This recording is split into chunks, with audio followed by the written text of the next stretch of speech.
12 corporate attorneys flank Jonathan Blackwood, the billionaire founder of Blackwood Energy. On the other side of the aisle sits Samuel Turner, a 72-year-old farmer who arrived without a single legal representative. The conflict centers on a small parcel of Texas farmland owned by Samuel. Recent geological surveys discovered lucrative oil reserves located directly beneath his soil. To bypass a drawn-out legal fight, Blackwood's legal team tables a settlement offer of $30 million to buy the land outright. Samuel refuses the money. When the judge asks why he would turn down such a fortune, the farmer simply states that the property is not for sale. Blackwood is left staring at a defendant who remains unmoved by the offer. The billionaire's primary tool, his wealth, has no effect on the man across the room. Samuel reaches into his jacket and places a single, physical photograph onto the defense table. The image shows a mud-splattered 12-year-old boy standing next to a younger Samuel Turner. That boy is Jonathan Blackwood, and the billionaire's hands begin to shake as he recognizes himself.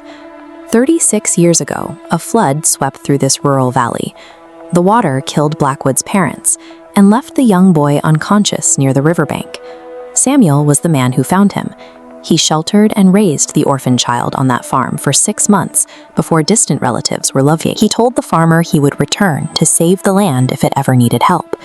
The billionaire is no longer just suing a stranger for land.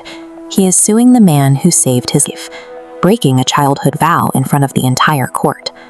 Samuel produces a second envelope containing hospital records and rehabilitation receipts from the aftermath of the flood. This timeline charts the procedures required to save the boy's life. Surgeries and physical therapy costs stack up into a massive burden. To pay these bills, Samuel sold half his land, trading his acreage to cover the boy's medical expenses. Blackwood built his energy empire completely unaware that his survival was funded by the liquidation of the farm he is trying to take.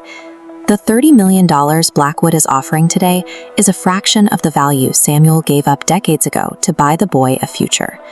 The proceedings stop as the courtroom doors open, and Blackwood's daughter, Emma, walks toward the front of the room. She ignores her father's legal team and walks directly to Samuel, greeting him with a hug. Emma had sought out Samuel months earlier, wanting to learn about the people who helped her father after the flood. Despite knowing the billionaire's daughter for months, Samuel never mentioned her to the court or used her presence to influence the trial. Blackwood watches his daughter stand by the man he called an adversary. He realizes the farmer has been protecting his family's history while he was trying to destroy the farmer's home.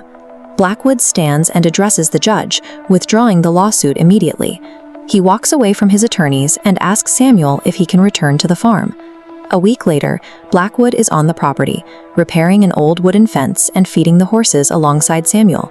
He has traded the pressure of his corporate office for the daily manual labor of the farm, finally fulfilling the promise he made 36 years ago. 6 months later, Samuel passes away. After the service, a lawyer delivers a final letter to the billionaire. The letter contains a final thought from the man who raised him. The world made you rich. This farm made you who you are.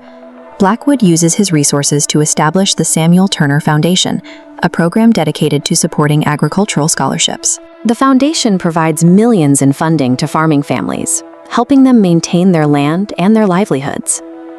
The legacy of the farm now lives in the thousands of families supported by the foundation, honoring a debt that could never be repaid with money.